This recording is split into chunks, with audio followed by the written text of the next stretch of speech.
who would do anything that they had to do, up to Kathy, including murder. Kathy, if I wanted to take questions. This case started with a 1965 murder. FBI informant Joe Barboza lied under oath. Salvati, Lamoni, and 2 other men were sent to prison. Then in 2001, new evidence was uncovered, clearing them all. Today, the scathing fallout. A judge orders the feds to pay $101 million in damages and blast the FBI. So I went to go see Mr. Salvati, and from the facts that he told me at the time of trial, I said, there's something wrong with this case. There was only one witness against him, was Joe the Animal Barboza, and he gave a story that just seemed plausible to me. He said, Salvati's going to be my getaway car driver. And he had Salvati wearing 3 disguises. Now, the only reason why you wear disguises is because the government knows who you are, the police know you are, and they hide your identity. Yet Barboza, who was well known to all the police, he didn't wear any disguises.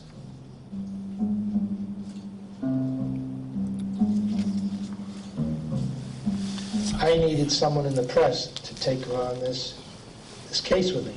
So I went to our dean at the law school at the time, Dean Ronald Cass, who was a good friend. I got a call one day out of the blue. Must have been in the winter of 1993. And for me, when your law school dean calls you, it's a command performance. And I appeared somewhat reluctantly. Well, he thought it was tapioca. He wanted to walk out of the door. But the dean was seated right in front of the door. So he stayed on for an hour with me, an hour and a half, listened to me. He did his own research. I went on my own, without anyone's knowledge, to the Chelsea Police Department, and I found the original police report. The information in the police report showed a completely different set of killers. I became convinced the police report had not been available at trial, and that was the first moment when I felt that this guy really, really had been screwed. You can look me in the eye and you can tell me. I'd look you in the soul and tell you. That you knew nothing about it? Nothing at all. That you had in no way conspired with anyone? I never conspired with any group of men to take a man's life. Never. Now, once I did that and I started to put the stories on TV, other people came forward.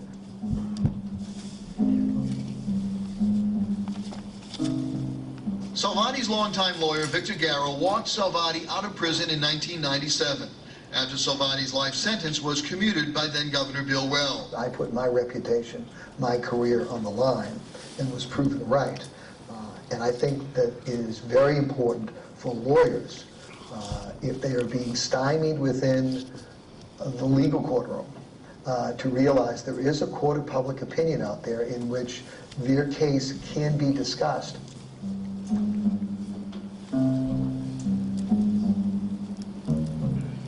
There's no justice for that, and they can't make amends, and I miss too many good things with my family. They'll never come back. It's very, very emotional for me because we went through 3 generations of family life.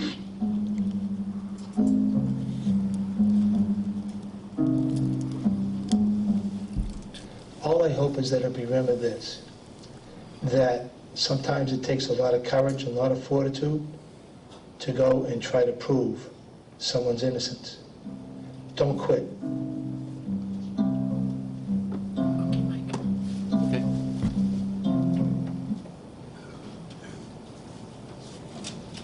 Thank you, Kathy. My name is Michael Coyne. I'm the Associate Dean of the Law School. I want to welcome you here today. We are very, very fortunate today to have 2 great lawyers with us.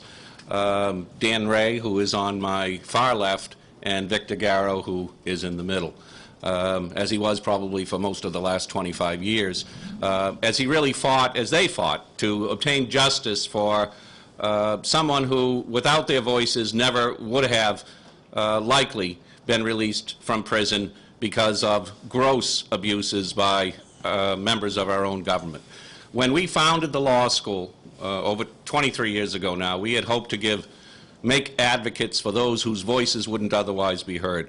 And I think we are very fortunate as we approach Law Day, our Law Day dinner tomorrow night and the like, to have 2 great advocates for justice with us. I think Ron Cass's words that we have distributed to you, and Ron Cass was the Dean of Boston University Law School, where both of these lawyers were formed and created, so we have to give our kudos out to BU as well. But as Ron Cass said, Victor, Dan, and Judge Gertner, who we also honor tomorrow night, are exemplary of what the law at its best and lawyers at their best can do. This was a case that many people would have simply walked away from. Our prisons are full of people professing their innocence, and it's far easier to walk away and do nothing than to try and fight a fight against the most powerful forces in our government when it seems at times that you're the only people who are crying out that there's an injustice taking place. So I think we have a fascinating story, and we're very fortunate to have these men tell us a little bit about their involvement and what they see as the lessons from this today. So please join me in welcoming Dan Ray and Victor Garo to our law school.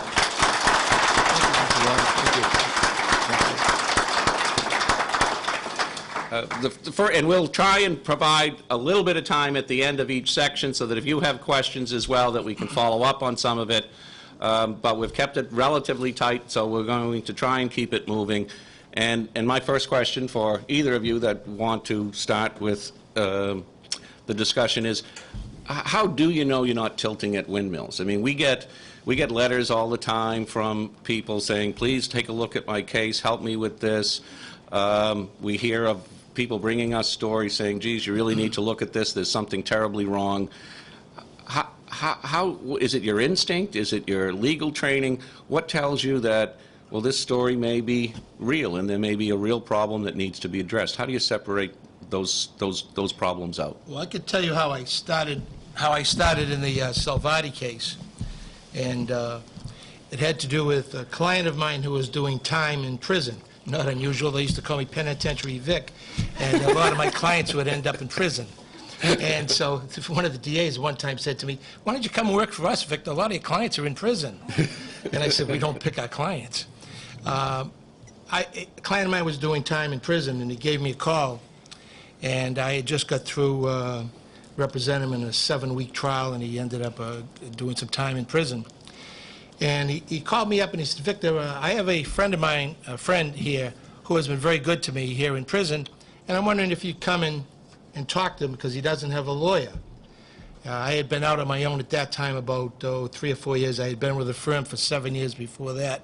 So I was on my own, and I said, sure. And it's like in the movies.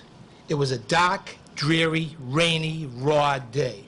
Saturday morning, I said, what am I doing here on a Saturday morning after trying cases all week, working long hours? And so, but I did go. And it was one of the most amazing meetings I ever had. Now, it's true that sometimes, and I'll say as law students and future lawyers, that sometimes, ladies and gentlemen, you got to go with your guts. And sometimes you have to say there's something wrong here. But I just didn't pick this out of the air to say there was something wrong. What I did was I spent about 3 to 3.5 hours on that first morning with Mr. Salvati. And having represented many people in the past, they said, look, don't tell me you're innocent. I just want you to tell me at trial what was the evidence that was brought in against you at the time of trial. And that's what he did. And when he said that, I heard the facts, and as you know, as you go on in life, in your future endeavors, in the legal profession, the facts are the most important part of a case. The facts are important, because with facts, then you can research the law, but knowing the facts is so important. And there were 3 things that he said to me that day that, with my experience in handling everything from murder to parking tickets, I said that just didn't make sense to me, and I'll share them with you. And they were that the evidence at trial was that allegedly Peter Lamoni had gone to Joe Barboza around January 20th of 1965 and wanted him to kill Teddy Deegan for the office, meaning organized crime in Boston. And they were going to give him $7,500 to go and do it. And from January 20th, 1965 till March 12th of 65, the day that Teddy Deegan had shot and killed, he was putting together his death squad. Now, I found that very unusual because in knowing who Barboza was, he was a killer. He was a contract killer. He killed approximately 35 men in his lifetime, and he was the only witness that testified against my client. Now, the government would have you believe back then that, look, Joe Barboza would shoot you, stab you, put a pick in your eardrums, disembowel you, chop off your head, chop off your hand, take a baseball bat to your face, take a lead pipe to your knees, but there's one thing he drew the line at. He wouldn't lie. Wouldn't lie. That's him. He was a good guy. You could believe him. And the second part of it is that there was no corroboration other than his voice. And in the tale that he told, that was well rehearsed, ladies and gentlemen, I can't go into all of it, but during the course of my 32 years of being involved in the case, we introduced it at trial. There was all evidence to show these were well rehearsed statements for a long period of time that he did. But he said basically that Salvati had to be involved in the hit on the very afternoon, the afternoon before the day of the hit. And on the day of the hit, he says, look, Joe Salvati's going to be involved. He's going to be my getaway car driver. He's going to wear 3 disguises, and he's going to be there today. He's going to do it tonight for me. So I was looking at, and I said, timing, getaway car driver, and disguises. First of all, if he was approached, Barboza was approached back on January 20th of 1965, why would Joe Salvati have to be involved on the afternoon before the hit? Why wouldn't he have been talked to much earlier than that? Second of all, he said, Joe Salvati was going to be my getaway car driver. Now, I researched that, and I said, that didn't make sense to me, because a getaway car driver in a murder case, as some of the assistant DAs and some of the police officers here know, that's a pretty important part of the hit, is the getaway car driver. And there were no dry runs. There was nothing in the area to show that Salvati even knew the area. And in my research, it showed that Barboza was never driven by Joe Salvati, because Joe Salvati was never part of his gang and never hung with him. And I said, getaway car driver. Now, the guy who was his getaway car driver was never mentioned. And so I looked at that. And then I said, disguises. Here is the most notorious killer in the Commonwealth of Massachusetts, Joe Barboza. He doesn't wear one disguise. My client, who had been arrested once in his lifetime in 1955 for walking into a store that was open after coming from the garden and took a pair of pliers. And he had had a few drinks, but that's a very serious offense. And so that's what his involvement in quote, organized crime was. That at that time, the government said he was part of organized crime and he did some bad things. And so they said, I said, timing, getaway car driver, but my guy's going to wear 3 disguises. I said, that didn't make sense to me. So that on the very first day, within 3.5 hours, I had not only a gut feeling, but I had facts that were given to me from the person who was there at trial. I didn't want him to tell me he was this. I just tell me the facts, because that's the most important thing, as I said to you. So with that, I said, I'm interested in the case. And he almost fell off the chair. And I said, but I got to go do some research. And I did. And then I went back to him and I said, I'm interested in the case.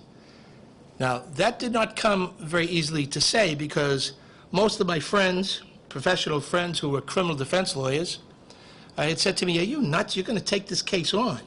You don't even you're not an organized crime lawyer. Why do you even want to get involved in this? I said, there's something really wrong. Oh, great. All you're going to have to do is take on the entire federal government, the FBI, the DA's office, the Attorney General's office, all the police departments, Washington, D.C. This is very easy. And you got one secretary and you. That sounds really smart, Victor. And I said, yeah. I said, I know. But I said, there's something wrong here. And they said, well, we think you're nuts. And a lot of people thought I was nuts. Some people today still think I'm nuts. But be that as it may, I thought I was going to do what I thought was the right thing to do, and I went and took on the case. Now, as we keep talking, I just want to make one thing abundantly clear. We need good law enforcement. We need FBI agents. We need state police. We need local police, because there's a lot of people out there that want to hurt us. But that doesn't give a right to anybody in law enforcement to be able to break the law and say, we know what is best for you. Because then we're not living in the United States. We're living in a foreign country. And when I took this case on back in 1977, 78, got to understand, criminal defense lawyers, our reputation was worse than used car salesmen. If there are any used car salesmen, I'm sorry. But we were the worst of all trial lawyers. Today it is much different, because you see that there are a lot of things that are happening, because there are a lot of lawyers like myself, a lot of good reporters like Dan that will go out there and fight the government. Because, see, if you don't fight them, what prevents them from crossing over the line? But I want to say that even though I'm going to be talking sometime during this morning about corrupt officials, I don't do it all with the same brush. We need these people. But I say that they don't have the right to go out and break the law. So, and my involvement in this case was, I did it because of a client of mine who was in the can, asked me if I would go and see him. He told me the story. I became interested. And then they came and hired me, and I think I asked for a retainer back then of $2,500 because my strategy at that time, and let me talk to you about that for a second, was I was trying to get him a parole. I'll go into that in a second. And we wanted to do something. So they brought in a $2,500 retainer that I asked for. But then I come to find out that they went and borrowed that money. So I gave the money back to Mrs. Salvati, who is one of my heroes in life. And I said, I will stay with you. I know you don't have any money. And she cried. And I gave her the money back. And from that moment on, it became a cause to me. It really did. Because we live in the greatest country in the world, but yet it still has its problems. And if we as lawyers, and we have this power to go in and change what is wrong, that's sometimes our duty and what we owe society, because the good Lord has put us into these positions. I don't care whether you're an assistant DA, I don't care whether you're a state trooper, I don't care if you're a police officer, or you're a lawyer or a professor or an assistant dean. We are all in this together because we're all trying to seek one thing, and that's justice. Justice is what we do, and this is what we live for. We live to create a justice system that we all can live in. It's not a perfect system, and that's why it has to be taken on sometimes. And it's up to us that have that education and have the ability to go out and do it. And my last comment that I want to make at this juncture is this. I talk around the country. I'm a motivational speaker, and I go around and I talk all around the country. And I talk about the three most important words that I consider in life. And I think and hope that many of you in your law profession and your businesses will say the same thing. The three most important words to me are, my strategy is. Now, don't go back and tell your wives, your husbands, your brothers, your sisters that, hey, I love you wasn't important to Garo. He's talking about we have to have a strategy. Well, if you don't have a strategy, you don't get the girl or the guy you want to marry, or as a boyfriend or girlfriend. You don't get your job. You don't get a raise.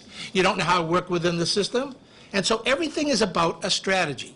And my strategy initially in the Salvati case was to try to get him out on a parole. It's a commutation. He was convicted of first-degree murder, and you don't have a right to parole. You can go for commutation. They allow you to go after 20 years. And that's what I was trying to do, was to get him a commutation. My strategy was, get him out on the street, and then I'll go prove him innocent. And that's when I went to my good friend, to Dean Cass and to Dan Ray, and I'll just make one last comment about Dan. You know, the government hates two things, ladies and gentlemen: media exposure and congressional oversight. And because I had to learn so much about both, I'm considered to be very knowledgeable in both those areas. And I knew that the press would be important in this case, and I never practiced in looking for publicity in my cases. I wanted to be the least known lawyer to go in and be able to get justice for my clients. I never sought publicity, but this case I had to. And I want to say that I was blessed to have Dan come in and get involved in the case. He is now truly, we're probably the best of friends. We do things together, we socialize together. And if it wasn't for Dan, ladies and gentlemen, maybe my client would still be in jail today. So that's how important it is. And when I hear lawyers and law firms and people saying, when the press calls them and they say, no comment, I cringe. Because the press is so important in today's society. Everybody's listening to the news. Well, if you have a case against that, the odds are tremendous, like I had, then your only voice is going to be someone in media that hopefully you can get involved and interested in your case.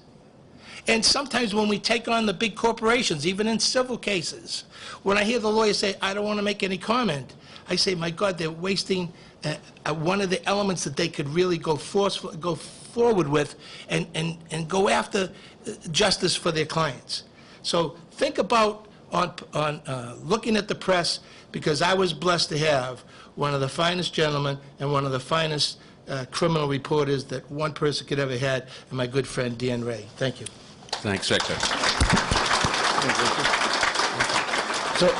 So Dan, what made this case different from all the others that people must have brought to you over many years? Well, I'm assuming that everyone in the audience probably knows a little bit about the case, but when Dean Cass asked me to come and meet with Victor Garo, it was sort of a command performance when the dean of your law school, I'm sure if Assistant Dean Coyne, a few years down the road, summons a graduate from Mass School of Law. It's a command performance. Don't be so sure, Dan. Well, maybe not. Maybe not.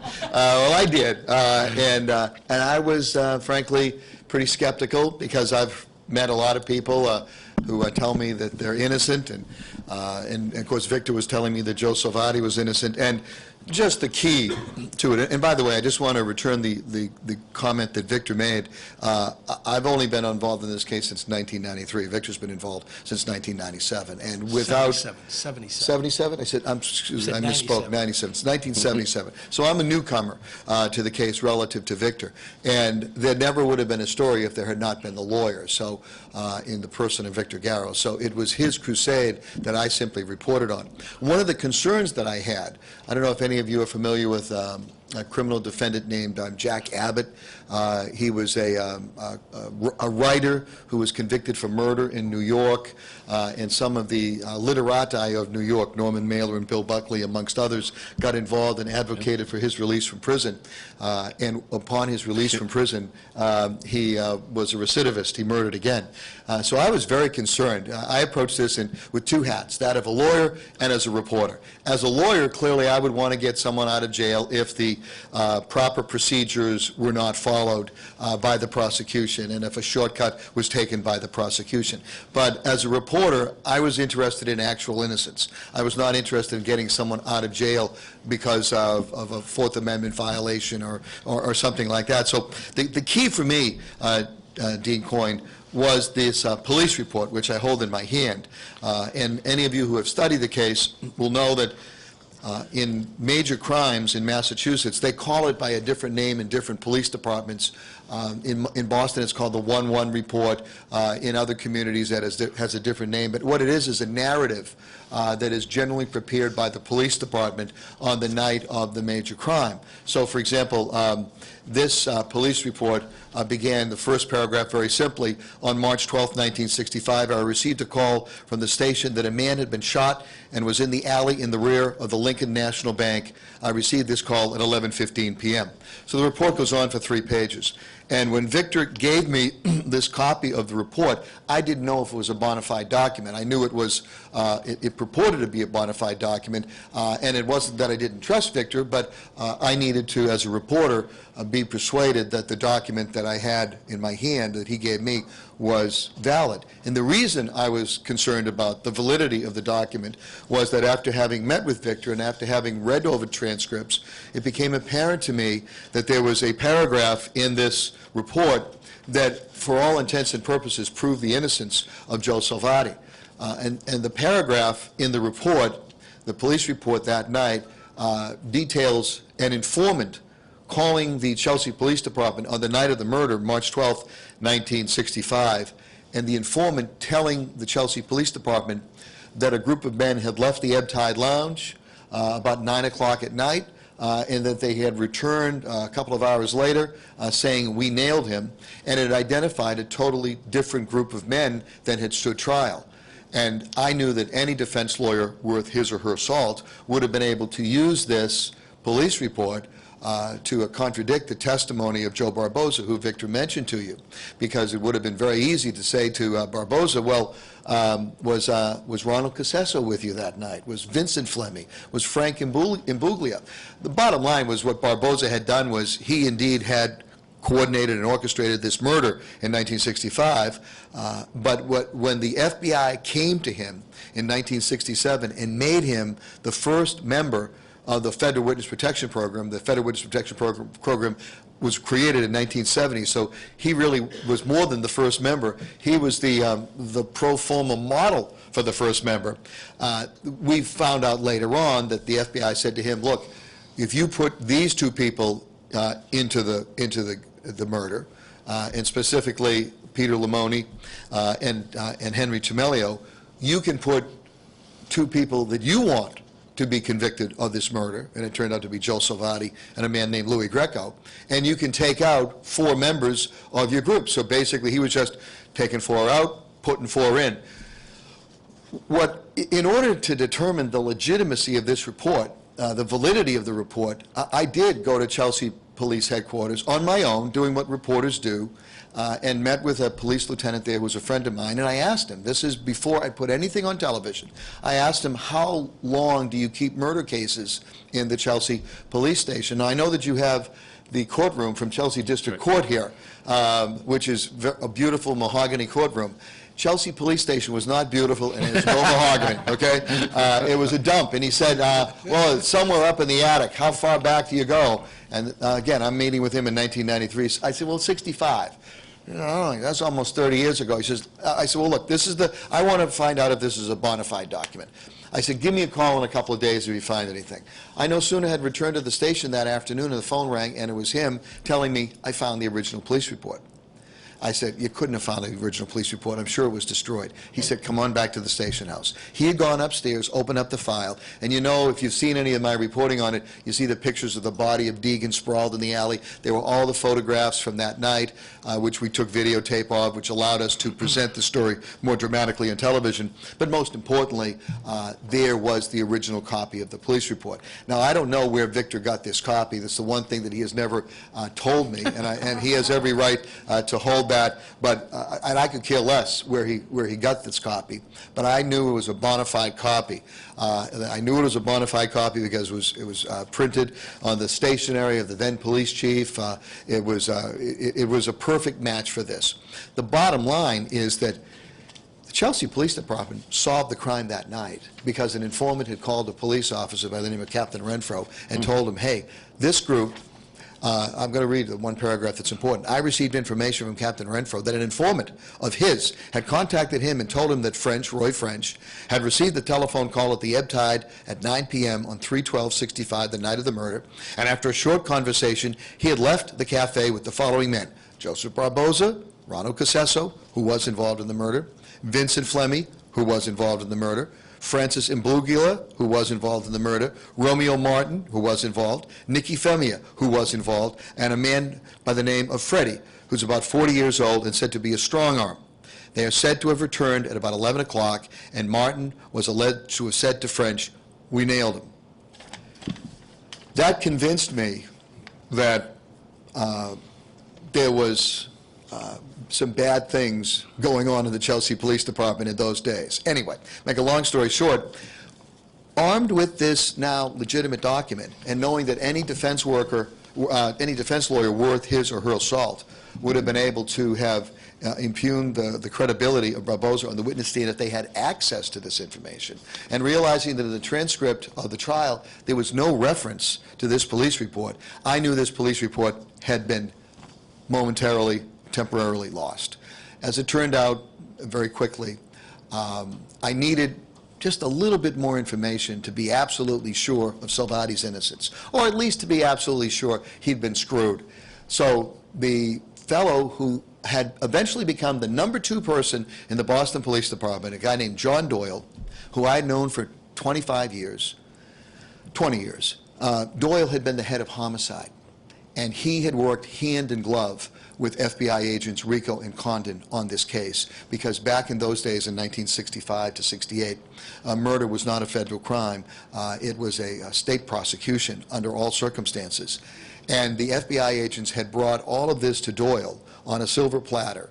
And then Doyle, along with the prosecutors in the DA's office, basically put the case together. Make a long story short, I had several conversations with Doyle.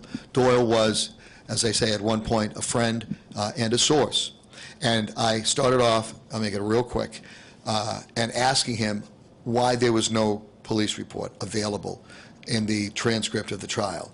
And he started off by trying to say to me, you know, Dan, it got lost. It must have just been misplaced or something. Remember, the murder was in 65, the trial was in 68, so there was a 3-year gap.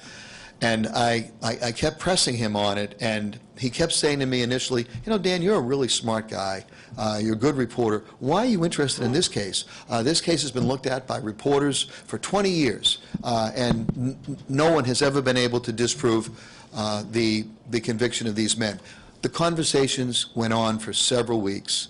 They became less friendly, and finally, towards the end, he was suggesting to me that I do things to myself which were not anatomically possible. My final conversation with him, I wanted to spring a trap. And he had told me, Dan, you stupid, you idiot, don't you understand? The police report was lost. He did not know I had a copy. So my final conversation with him, I finally got to the point of saying, well, John, my last conversation with him, I said, I have some bad news for you. Said, I have a copy of the police report. I'd like to bring it over and show it to you. Now, imagine you're John Doyle. What would have you said to me? I don't know what each of you would say, but I know what he said. He said, I don't want to see it. As soon as he said that, the conversation ended. If I'd been a prosecutor, he would have got a target letter the next day. It just convinced me that Salvati certainly had not got a fair trial. At that point, I knew he hadn't got a fair trial. I had a high suspicion he was innocent, which later on we were able to prove. But John Doyle, for me, and this police report were the key to the case. Ironically, Doyle died 1 week before Governor Weld commuted Salvati's sentence. I honest to God, and call me naive, I honest to God had thought that I would have gotten a posthumous letter from Doyle. Call me naive. I never did receive a posthumous letter from Doyle, but I know that if he had ever written me a letter and had told me the truth, I know what happened. This police report wasn't lost, wasn't misplaced. How it got back, the original got back into the file, I will never know. Someone had a conscience. But again, this for me was the key. Dan, you, like me, grew up in Boston in the 60s, and the people you're talking about involved here, and Victor would know this as well, obviously, are ultra-violent organized crime figures, and those may be the good guys involved in this, at least in part. And then you've got corrupt police officers and FBI agents and everything else.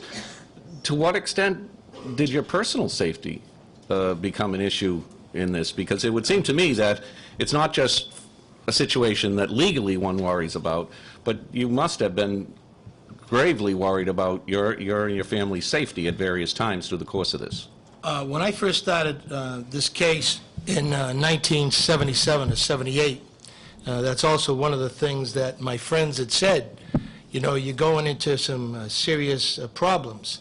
And I said, look at my nose. Does it look like that I've ever run away from a fight? I said, I don't intend on doing it in my legal profession. I didn't do it when I was an athlete. Yeah, I had hair and I was much thinner in those days. But I still had the heart of an athlete.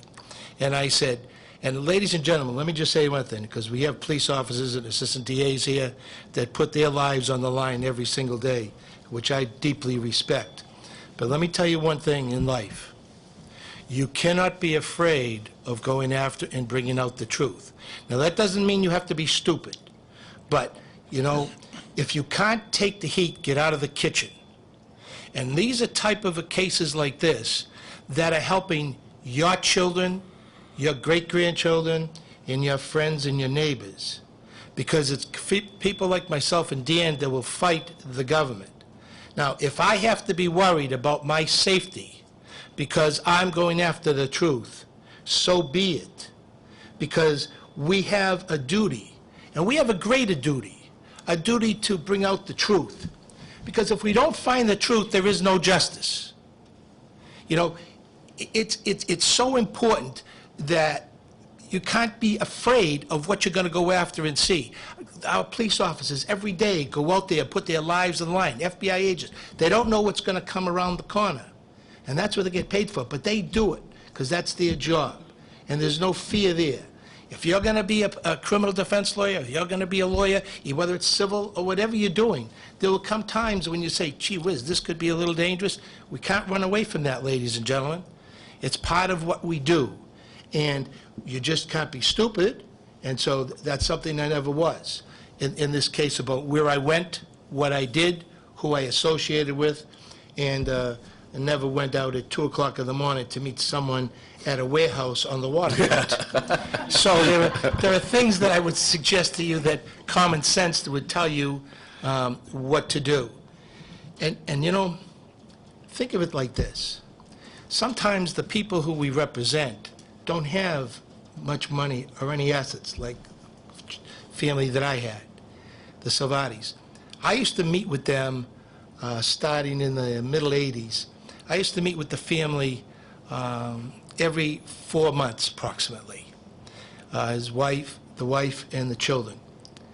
And because, see, every time that I went, they looked on 4 letters that I gave them, HOPE. They were hoping that I could find a door to keep going through, because many doors were shut in my face. And I couldn't be afraid. I had to open up another door.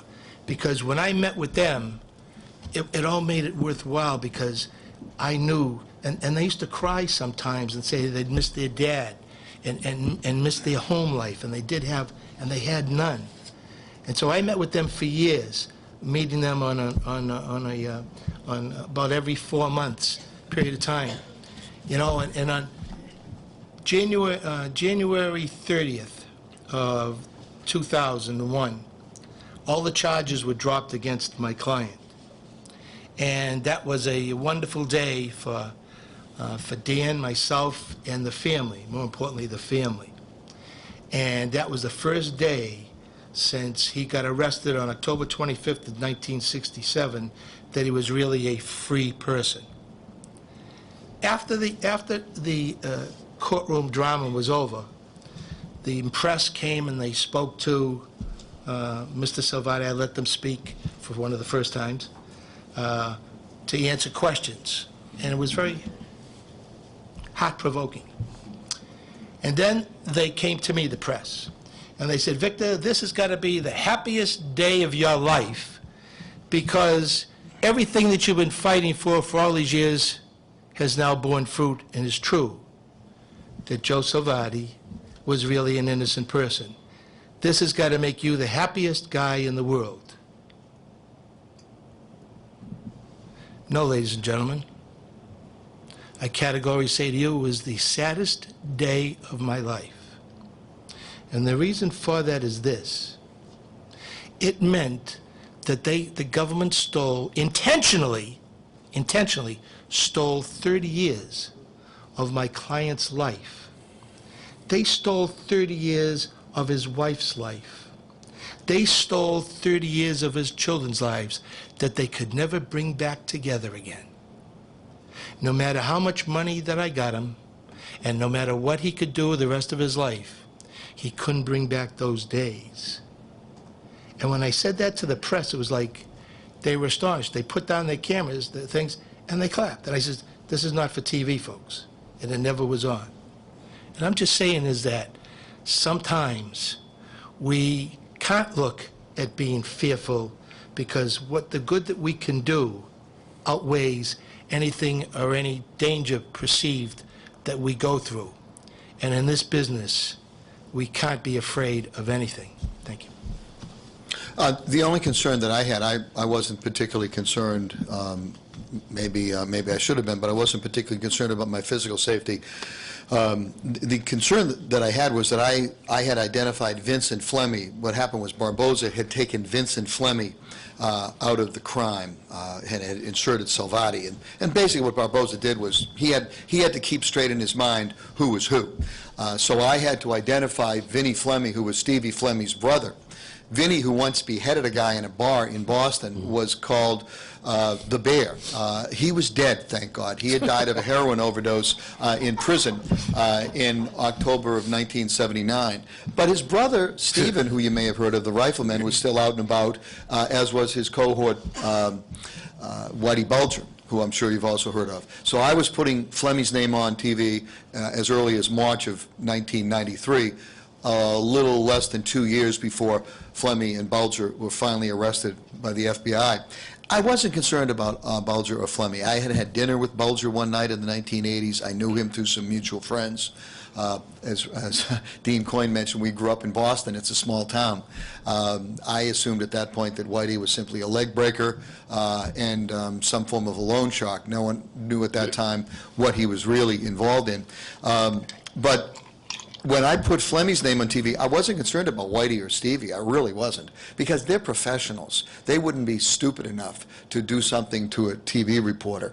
But I was concerned the potentiality of some wannabe who would want to impress Stevie or Whitey of what they might have done on their behalf. So I'd check my mirror every once in a while driving home, tried to drive home a few different ways. And the one night that I probably really thought there was a problem, any of you have been to WBZ, we have a huge parking lot. It's bigger than your parking lot out here.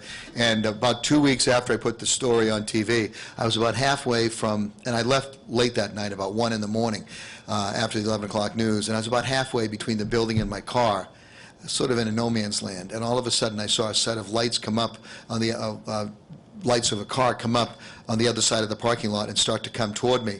And really for that one moment, I thought, uh-oh, here it comes. This is where it's all going to happen.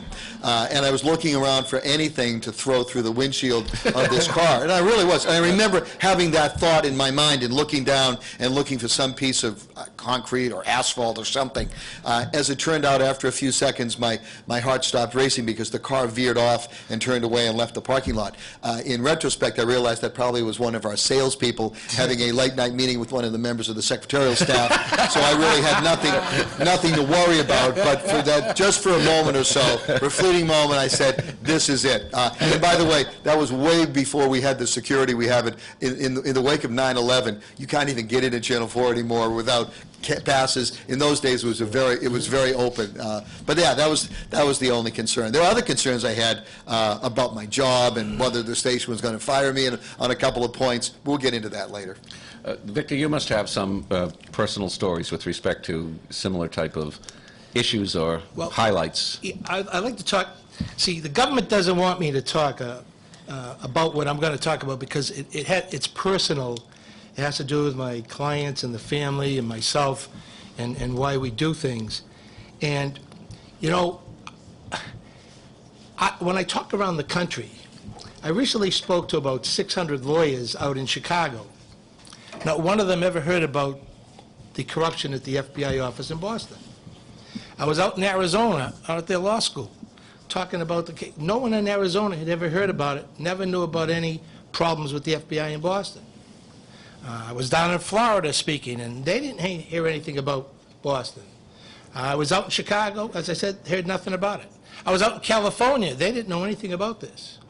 What happened, and has happened, ladies and gentlemen, is that there's been a blanket put over this case for around the country.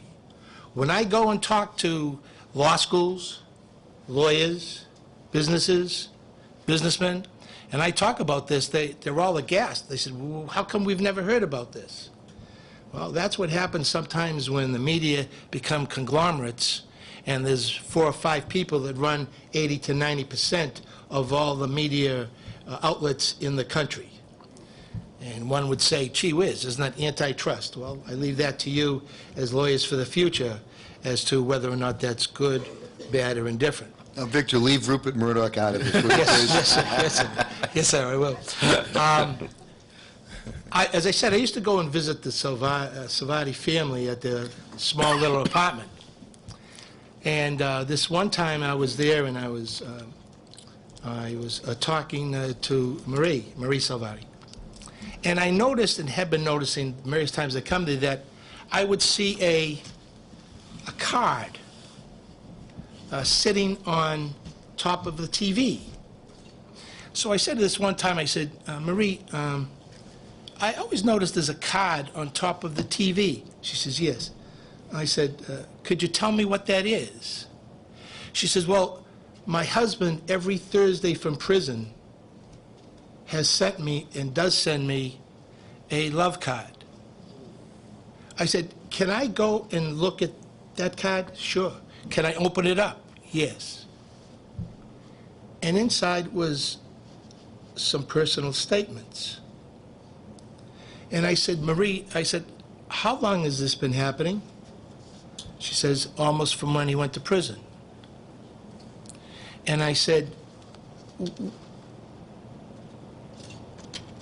what is it that you and Joe do? I don't understand this. Well, she said, he sends me a love card that he picks out. And I, in turn, put it every Friday on top of the TV. So that when I'm working around the house and I walk by, I look at the card and I think of my husband.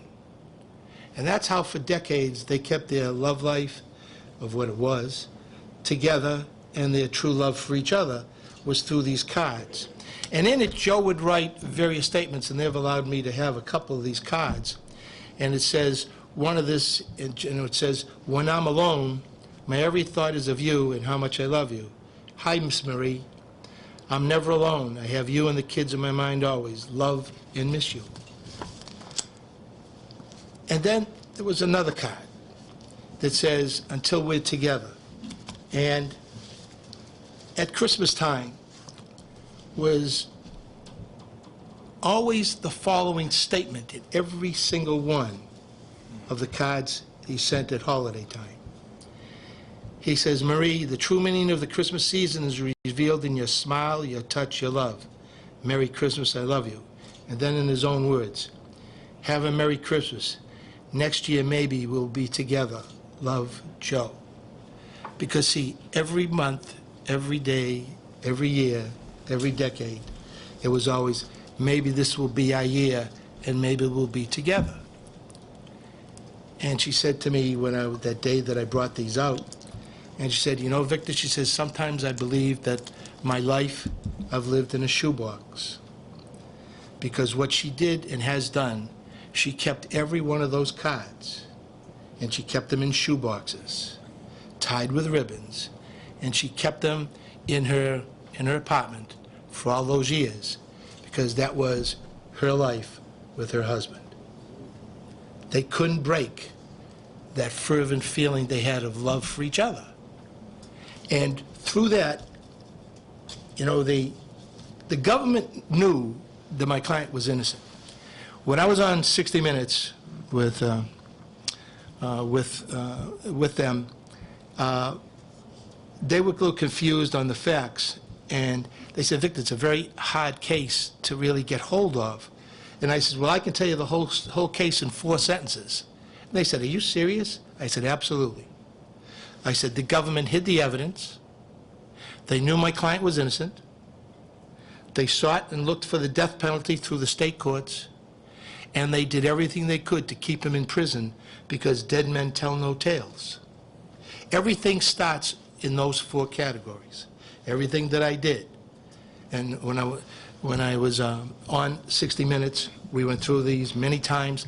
I said I've been approximately 4 times there. One of the uniquest things about my case was that I had an opportunity to go before Congress. Joe was released, all charges were dropped on January 30th of 2001. And I told the press that I'd have a press conference on February 8th. And I did. And at that time, I called for a congressional investigation of this case, and especially the federal government's role in it.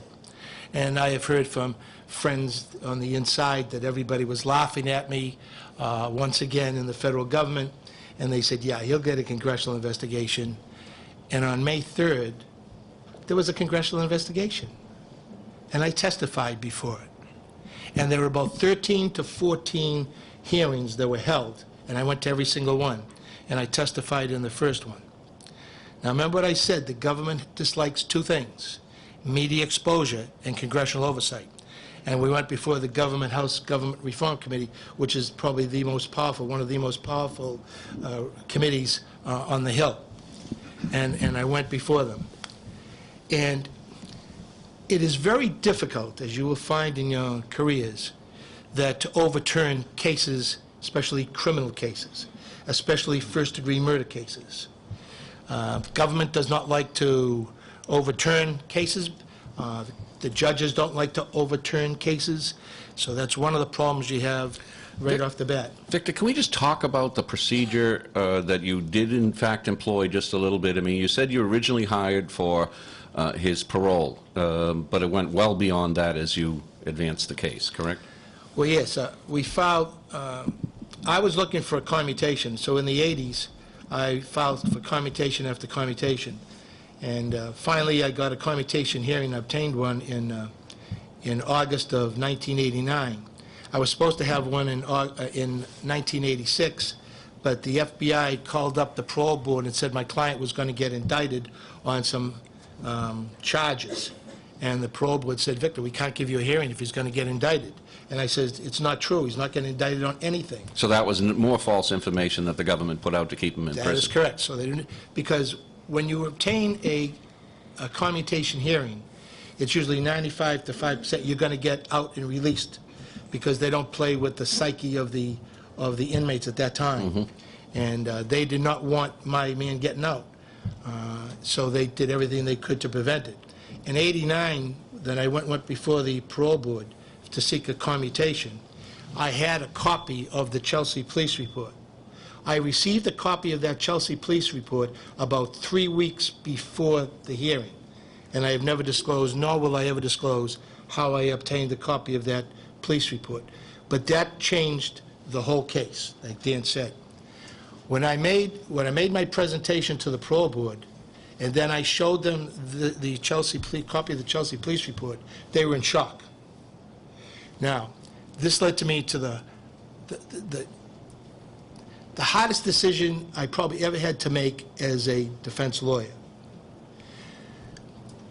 At that time, the law was that if you got a unanimous vote of the parole board for commutation, you got your commutation, even though you had to go through get 3 votes. You needed 3 votes to get a commutation. You still do in Massachusetts. You need one from the parole board, sitting as the advisory board of pardons. Then you have to get the governor's okay in it, and then you have to go through the governor's council. That's an elected body, about 8 people, and you have to get those 3 votes. So when I finished the hearing at the parole board, the members called me up and everything, said, Victor, are you going to file a motion for new trial with this? Now, that was a real trap because of the following. In Massachusetts, a commutation is considered to be an extraordinary legal remedy. That means if you have any appeal pending, you lose any vote that you might have got from the parole board. So when I was asked, are you going to file a motion for new trial, knowing that the parole board was shocked with what I got because of their comments to me, I said, no, I'm not going to appeal, because I knew none of the judges ever wanted to overturn any of these cases, so you'd have to know that in advance. And I said, no, I'm going to wait for the decision to come down. So in December of that same year, '89, I received a call from the chairman of the parole board, and he said, Victor, well, we have some good news and some bad news. And I said, what is that? They said, the good news is that you just received a unanimous vote of the parole board, meaning that he was going to get out of prison.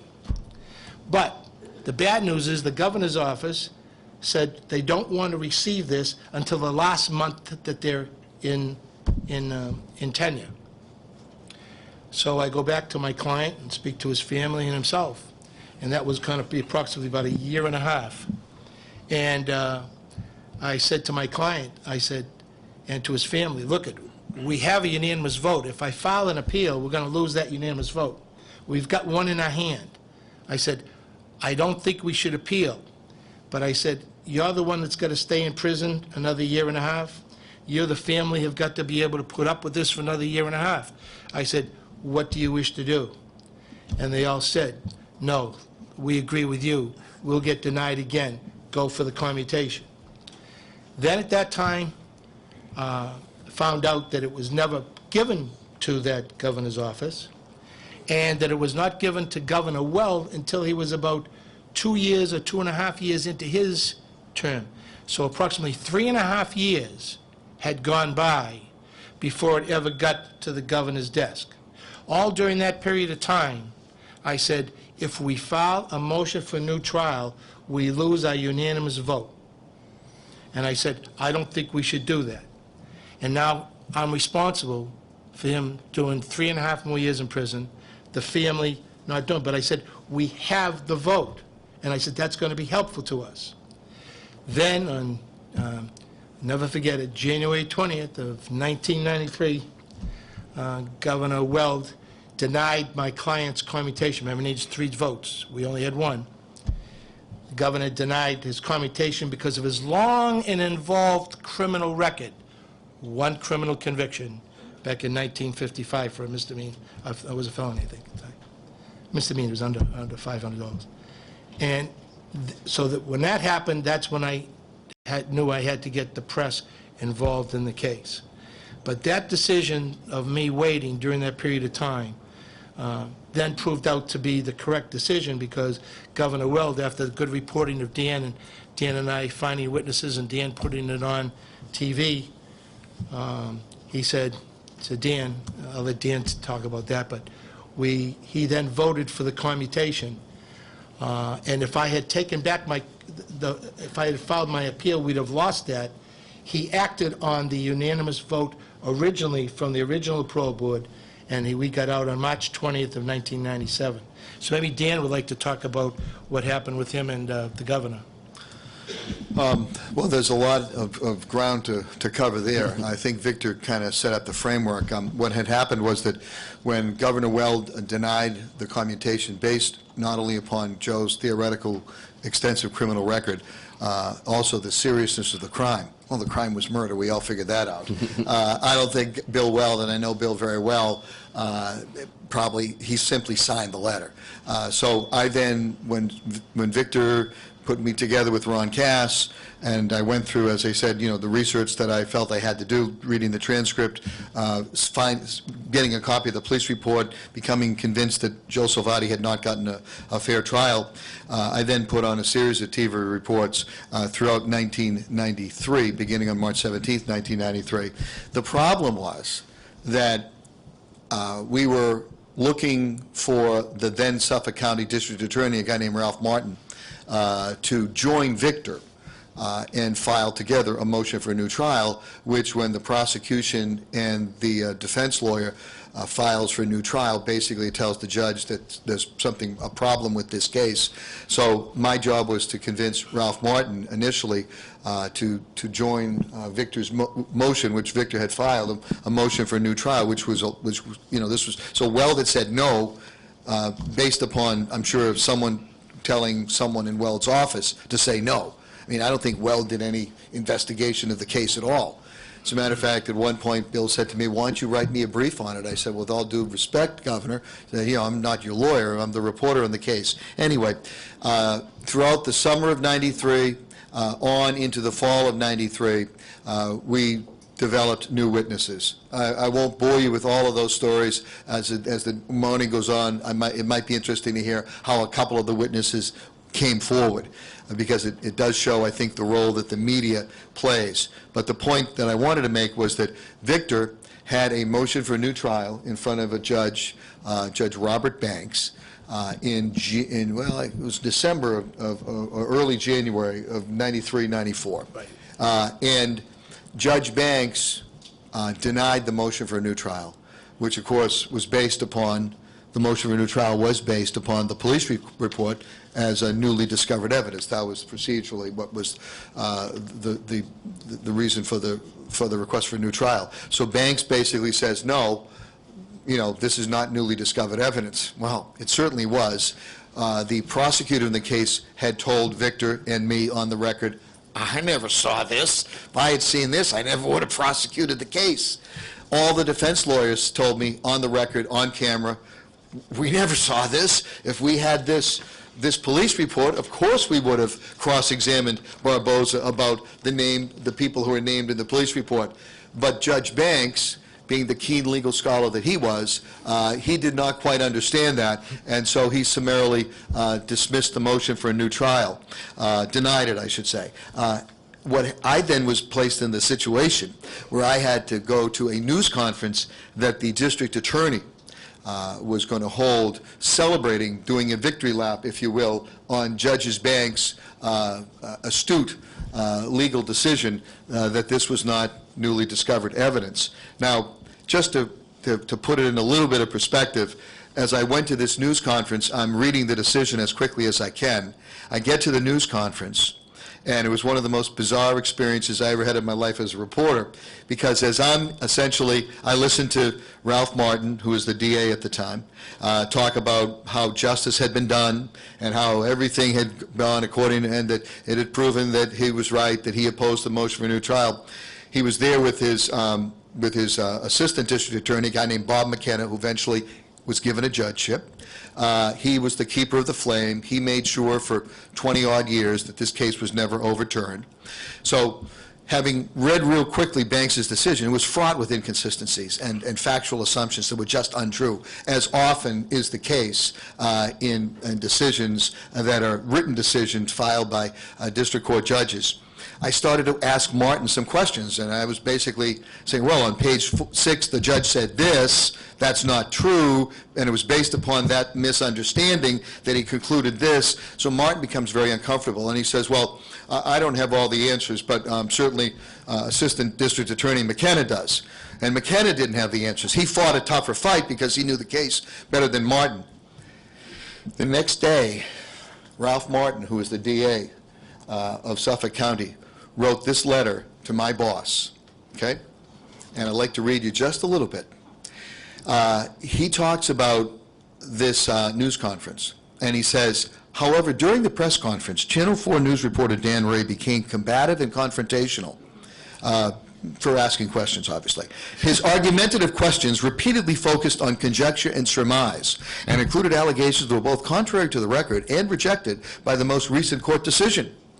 I've never criticized and have indeed always encouraged any questions that are designed to elicit or to clarify the truth. However, Mr. Ray's questions ignored the facts and appeared designed to advance his previously demonstrated personal belief that Joseph Salvati is innocent. In my opinion, such questions impede rather than aid the truth-finding process and prevent disclosure of information that will responsibly and accurately inform the public. This letter was basically a letter sent to have me fired. Okay? My news director didn't show me this letter until a year later. A month later, the Boston Globe did a big profile piece on Dan Ray, coincidentally, entitled Dan Ray's Mission Impossible. It was about a 2,000-word piece, a little bit more than 2,000 words. And one of the questions, subheadline, you might be able to see it, has Dan Ray gone too far? I don't know how you go too far when you believe that someone is genuinely innocent. The other thing which you would like to know is that my news director hired, at approximately this time, a former special agent in charge of the Boston office of the FBI as a consultant to WBZ News. Isn't that convenient? Coincidence. Coincidence, mere coincidence, mere coincidence. And then the final thing I wanted to mention was that when the Globe finally recognized that what we were saying all along was true, they wrote, despite encountering many critics and skeptics, the little subheadline, this was the big story, and then there's a little subheadline, vindication sweet for Ray. It says, despite encountering many critics and skeptics, Ray, a respected now veteran TV reporter, persevered with the kind of effort that is rare in journalism and even rare in the truncated world of fast-paced television news.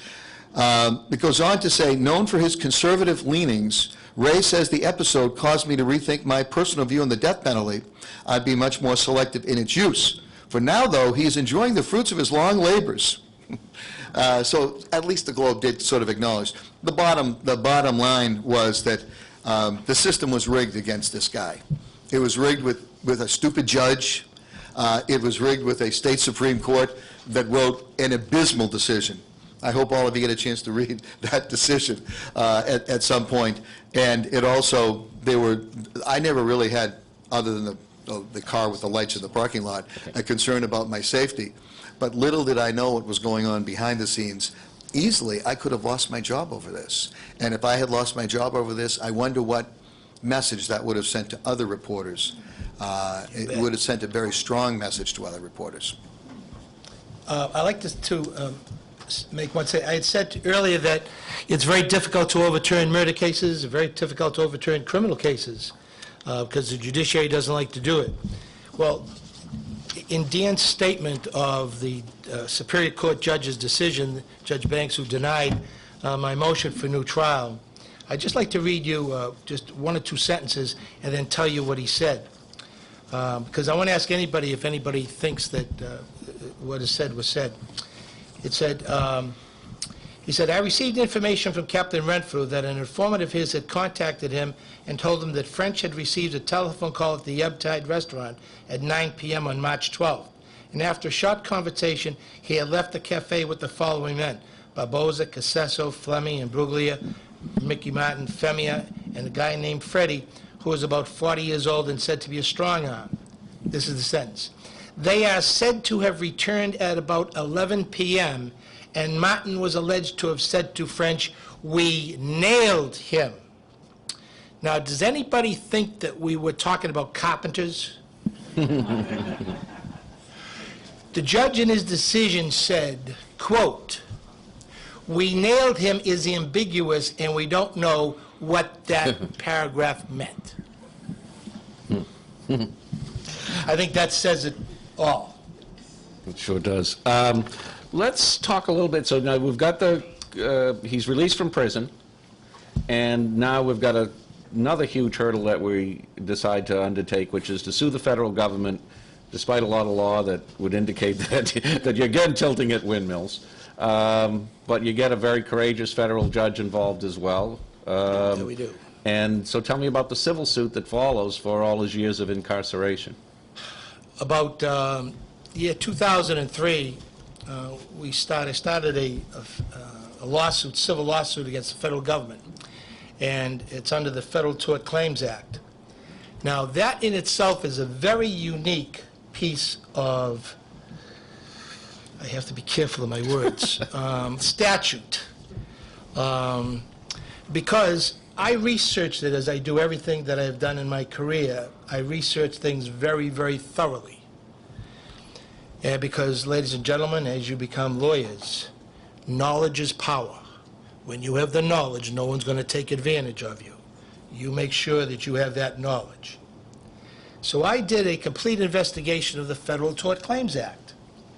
And it brought me back to the 1920s, and then to the 30s, then to the 40s. And one of the uniquest things about this statute is that it wasn't written by Congress. It was written by the Justice Department. Now, when you sue the federal government, the king can do no wrong, they have to allow you to sue. And under the Federal Tort Claims, it allows us to go and sue the federal government. So the Justice Department said to Congress, let us formulate this new law. So Congress said, yeah, okay. And so the Justice Department sent it all around the country to all around their offices about, what do you think about this statute that will allow people to sue us and sue the federal government? So what they did is they then put in 13 exceptions to the statute, which in essence, ladies and gentlemen, really just tears apart the statute. And to do something a little bit more, they say, well, usually on a civil case, lawyers get a third or 40% of a judgment. Under that case, we only got 25%. And two, if you take any appeals, you don't get paid. You can't get paid for taking appeals, even though you're going to spend thousands of hours like we did, because it took 3 years to appeal.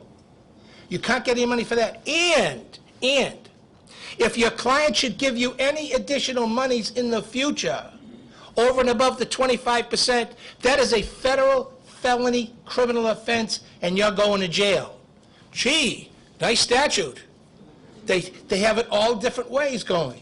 And then they put in this real nice verbiage of, if it's discretionary, you can't sue because discretion is an exception to the rule.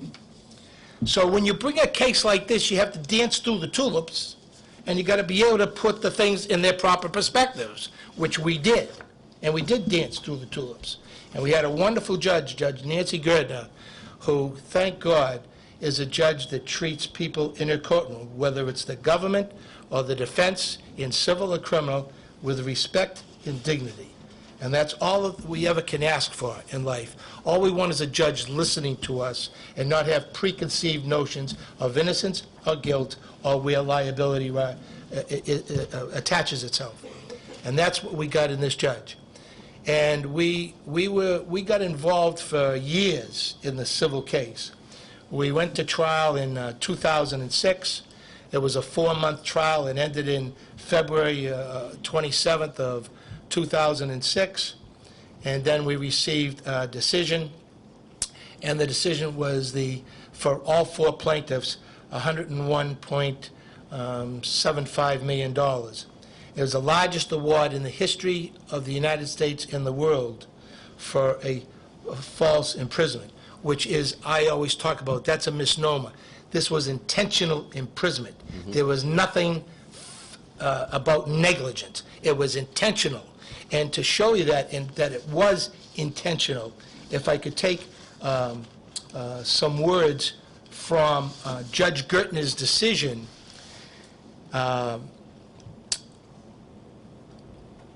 these 4 men were collateral damage in the Cosa Nostra's war.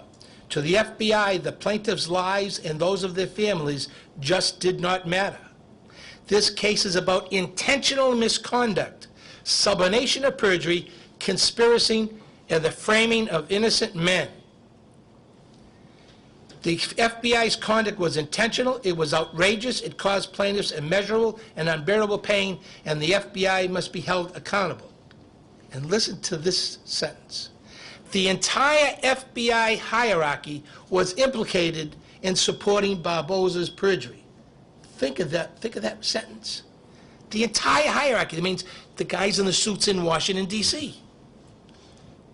When asked by a member of the House committee if corrupt FBI agent had any remorse for the part he played in the Deegan murder case, he said, "Would you like tears or something?" That statement encapsulates the utter disregard the FBI displayed for the lives and families they sacrificed at the altar of their war against organized crime.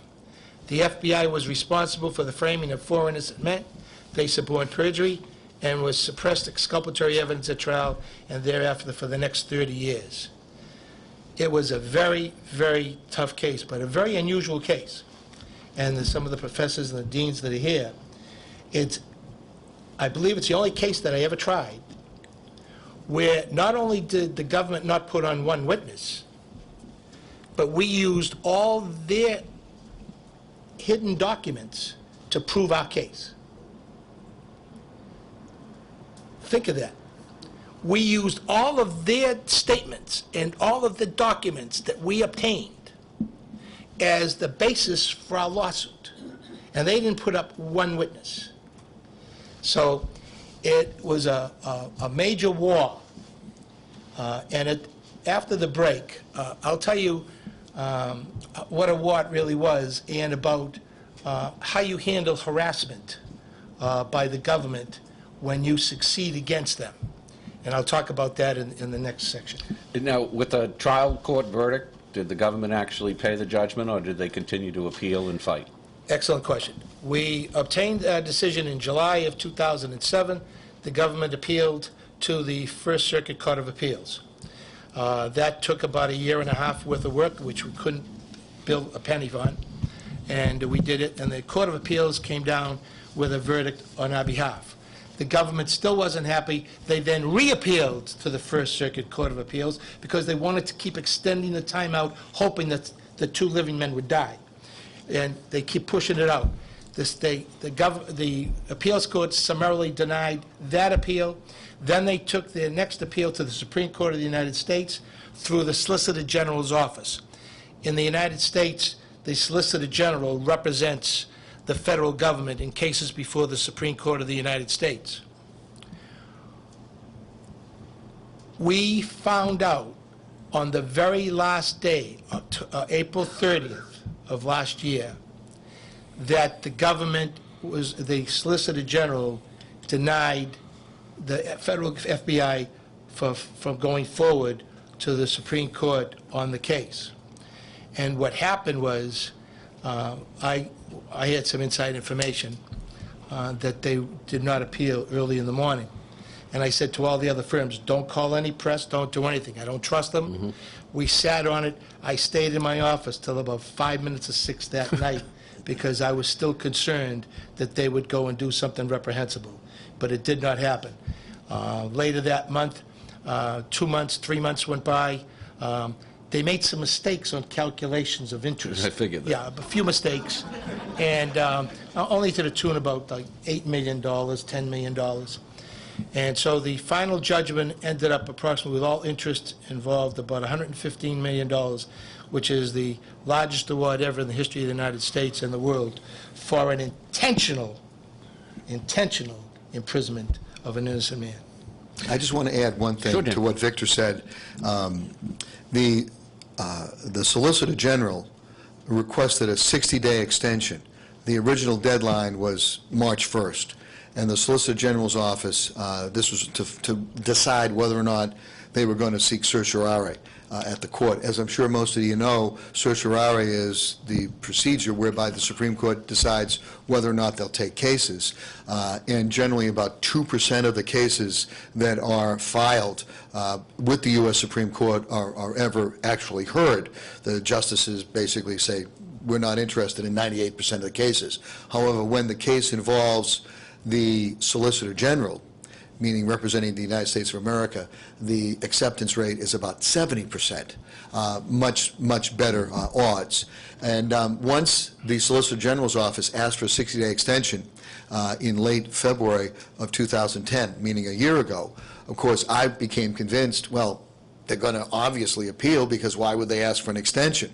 And as the days dwindled down to April 30th, I had in place a strategy, which I really can't talk about, but believe me, we were ready from a media point of view to really blow this case up.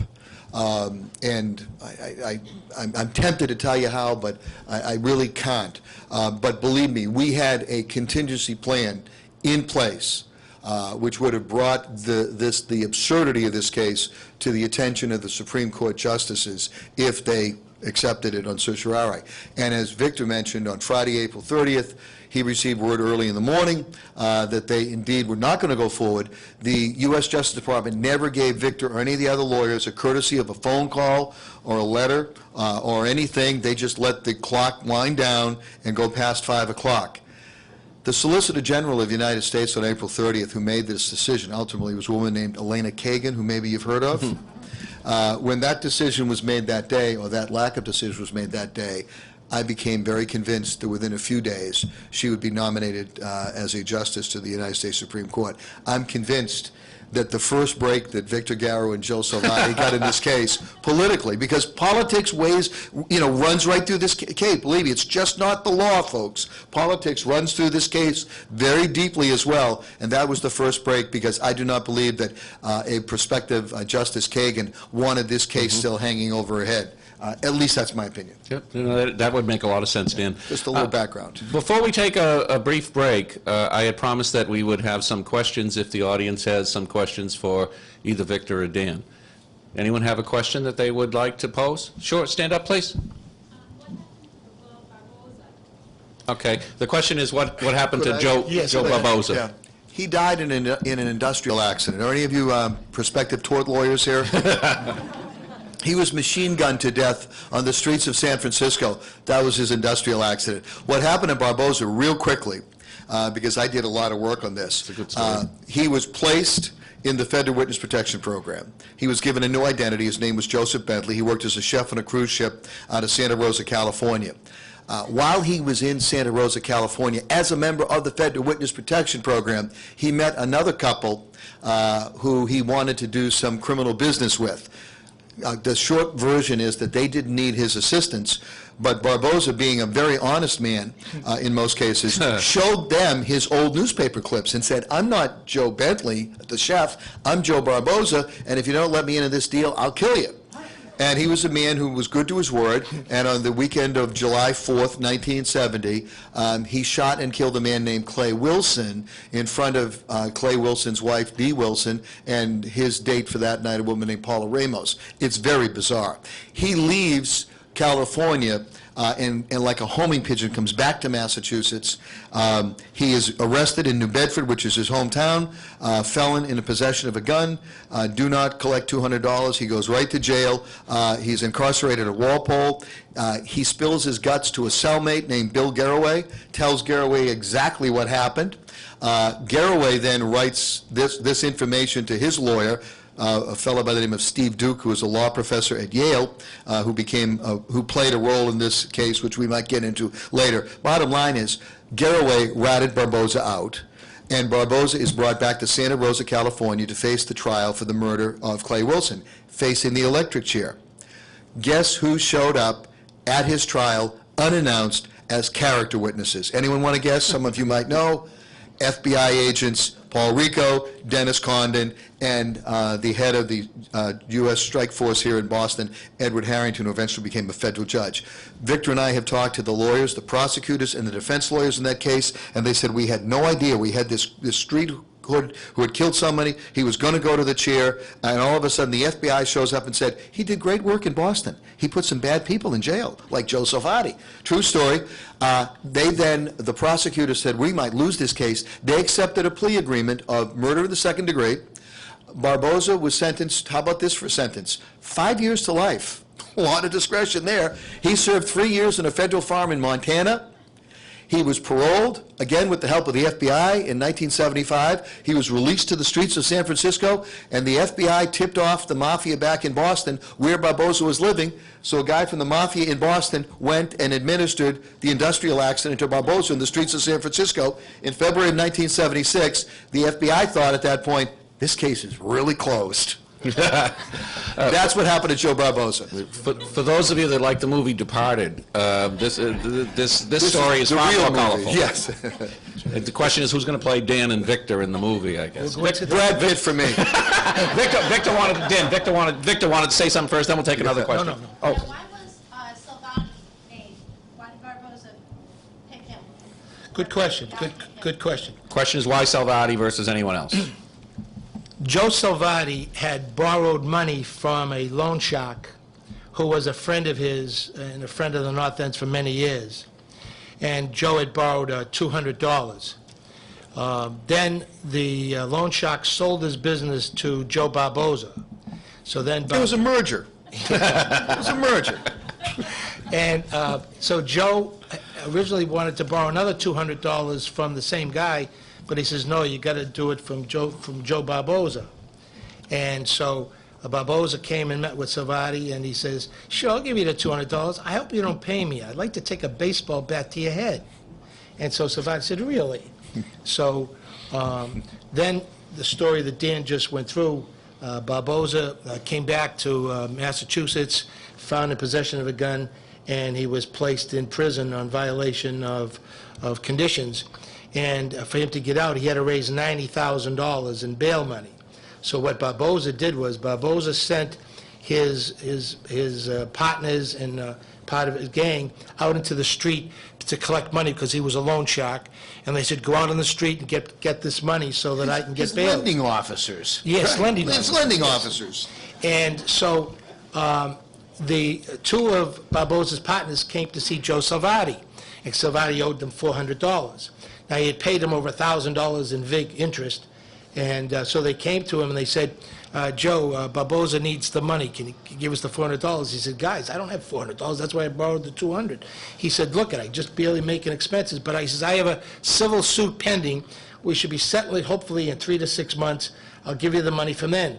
So then they went back to see Barboza.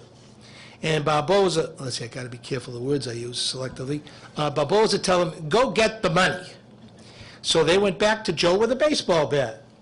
And Joe was working in a florist shop at the time, helping out one of his friends. So they came into the florist shop, and Joe noticed they had a baseball bat. He said, Barboza wants the money right now. Whereupon they took out the baseball bat, and Joe was good with his fists. Joe ended up beating up both of them, throwing the bat at them, and he said the following: tell Barboza he's now never going to get my money because he ain't never getting out of jail. Now, that was very poor timing because at the time that that Salvati said that to his partners was at the exact same moment, folks, believe it or not, that the FBI was working out a deal with Barboza to become a federal witness / informant for them. And Barboza said to some people that we have evidence on that says, I'll get that, Joe Salvati, and that's why he ended up one of the men that he put in there. So for $400, he was willing for Joe Salvati to die in the electric chair and to be away from his family for the rest of all time. Paula? Just a quick question. Did Mr. Salvati at any time say that he had an alibi? And if he did, how did that work its way into the case or out of the case? It was interesting. It's a great question. The hardest thing for a criminal defense lawyer is to try to find out what somebody had done 3 years earlier. Now, especially, he's working 3 jobs, and so he didn't come up with an alibi. He wouldn't lie. Get on the witness stand. When he got on the witness stand with his lawyer, he says, look, I don't know where I was, but I certainly wasn't there because I didn't involve killing anybody. And that story ended up to be true, of course. But he would not lie and did not create a story of where he was at the time. That actually was one of the things that helped convince me the guy was innocent, and I'll tell you why. If I was facing murder charges, I'm telling you, the night of that murder, I was with Dean Coyne having a novena at Most Precious Blood Church, right, Mike? Saying the novena there. Right, yeah, all night long. The fact that he didn't come up with some phony alibi, and of course, remember, the murder is in March of '65, and the trial is in 1968, so you're talking about a passage of some time. It wasn't like you say, well, where were you last Friday night? It was like, where were you 2.5 years ago on a Friday night?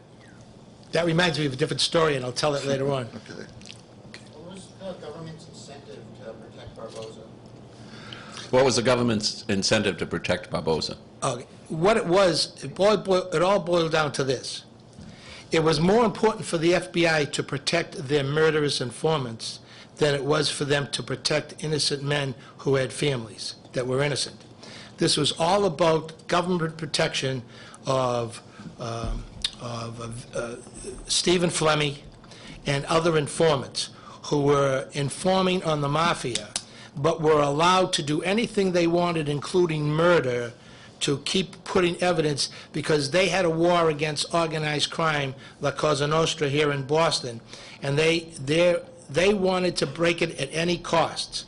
So what they did is they entered into unholy alliances with a character like Barboza, and when you go to bed with dogs, you wake up with fleas, and man, they did big time. But the other thing, which I think is very important, is the FBI agents had an interest in this. One, they won promotions, they received citations and awards from J. Edgar Hoover, who knew what was going on here as well. They rose through the ranks. Actually, Paul Rico, who was the lead FBI agent here, who helped, who actually, convinced Barboza to become an informant.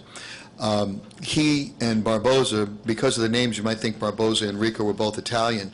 Neither were Italian. That's why Barboza could never become a member of the mob. He was actually Portuguese. Paul Rico also was Portuguese. No disrespect to people of Portuguese background, but Rico was smart enough to use that on Barboza and say, you're never going to be made a member of the mob, and plus if you get out of jail, you're going to be killed by the mob. So that was when the deal was made. Now they get promotions, they get awards, citations, raises. Their careers are going up. Paul Rico was considered to be J. Edgar Hoover's favorite FBI agent because of the good work that Rico did here in Boston. And once you start to do that and you put innocent people in jail, Barboza on several occasions was threatening to the FBI, because Barboza was a very bad guy. He was going to recant and tell the truth. Once he started to threaten them with telling the truth, they knew that they had to get rid of him, which is why they let on to the mafia where Barboza was living, and again, he died in that industrial accident. So they wanted to make sure that their tracks were covered as well. Paul Rico, by the way, died in jail in Tulsa, Oklahoma, awaiting trial on a murder charge. He had set up the murder of a guy named Roger Wheeler. The bottom line is these several FBI agents in Boston, not only were they corrupt, meaning they took money and things like that, but they would engage in murder. They would do whatever they had to do to make sure that their records remained pristine, up to and including, believe me, putting someone in jail for 30 years, they weren't going to lose much sleep over that. They would have someone killed, and maybe later on I can put this case in perspective. I use a metaphor of 3 railroad tracks, which maybe in the next segment after the break we can explain that to you, and I think that it will go to help answer the good question that you just raised. These are good questions you people have raised. Good. I just want to know why all the focus on Salvati. What about Lamoni? Well, Why all the focus on Salvati? What about Peter Lamoni? Lamoni wasn't his client. Right. And my focus was, I was only concerned about his client. I never mentioned Lamoni's name until Salvati was released from prison. Lamoni was innocent as well, but Lamoni did have a background, and Tamelio had a background, and Greco had a background, but they were equally innocent of this crime. Victor, to what extent did you coordinate your activities with the other defense lawyers with respect to all the 4 people that were, at least the charges in part, were phonied up against? well, no one was doing, all the appeals had been taken in early 70s, 71, 72, 73. When I came along in 77, no one was doing anything. Case was a dead case, and I resurrected it. Okay. There was a question. Go ahead, Dan. A quick Oscar Goodman story? Sure.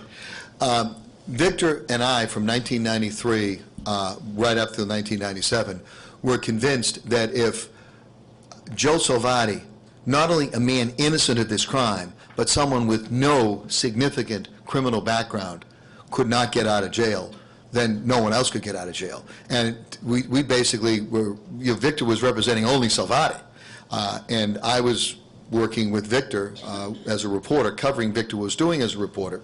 And I remember the day that Victor argued this case, it was December of '93, in Suffolk Superior Court in front of Judge Banks. Victor thought, up until just only a day or so beforehand, that he was going to be able to go in and argue the case on behalf of his client and his client alone. And little did he know that the other men who were still in prison, including Lamoni, had decided that they wanted to hook on to Victor's case. And on the morning of the argument, Bob Sheketoff, who's a great guy, a great friend, and a great lawyer, but if any of you know Bob, he is probably one of the most casual lawyers. His whole demeanor in the courtroom is, "Hey, Your Honor, how you doing? How are you? Nice to see you. How you doing?" He just has a very nice way about him. And he submitted an appearance in front of Judge Banks, and I'll never forget, it was one of the funniest scenes in the world. Bob Sheketoff is standing there in front of Judge Banks. You remember this. And Sheketoff is saying, and Bob's tie is unskewed. Your Honor, I'm joined at counsel table by, and I'd like to make a motion that he be admitted for purposes of this hearing, Attorney Oscar Goodman of Las Vegas. Now, none of you probably know who Oscar Goodman is, but Oscar Goodman was a very mobbed-up lawyer. He sort of had the demeanor of Rodney Dangerfield, 9,000 rings, chains, and everything. Eventually was elected mayor of Las Vegas, believe it or not, okay? Goodman got some publicity a few years ago when he was asked by some fourth grader in school what his favorite drink was, and instead of telling him, chocolate milk or lemonade, what do you say, shivers on ice. Shivers on ice. But it was like a scene out of a bad movie, with poor Victor sitting there shaking his head, and Sheketoff bringing Oscar Goodman in. I mean, Oscar should have worn a sign on his forehead that said, "Mob lawyer." But Oscar and I became good friends, and we're still good friends. There's a question right here, and then we're going to take a break. Yeah, please. I'm curious, what was Teddy Deegan's involvement and what brought that on? And did Joe Salvati not ever know Teddy Deegan? Had never met him, had never done anything with him. Allegedly, the reason why, this is what Barboza said, the reason why the mob wanted Deegan killed was because Deegan and a partner had broken into a big bookie's house and had stolen a lot of money. And that isn't going to happen if you're the bosses in Boston. And that's what it was. That's what Barboza said the reason was. And Barboza and Vincent Flemmi actually went to Rhode Island, to the offices of Raymond Patriarca, to get permission, blessing, to conduct the murder. That's true. And the FBI knew about that because they were running a bug in Patriarca's office. This was all, we'll get into that later, sure, yeah. Deegan, let's just put it like this. Deegan was not a brain surgeon, okay? I mean, if you're going to go in and break into someone's house, any of you who are thinking about doing any break-in entering, don't break in and enter into a mafia household. just a little tip that you might take with you today. Not a career builder. Okay. Why don't we take a brief break till 11:15 and then come back and finish up? Very good.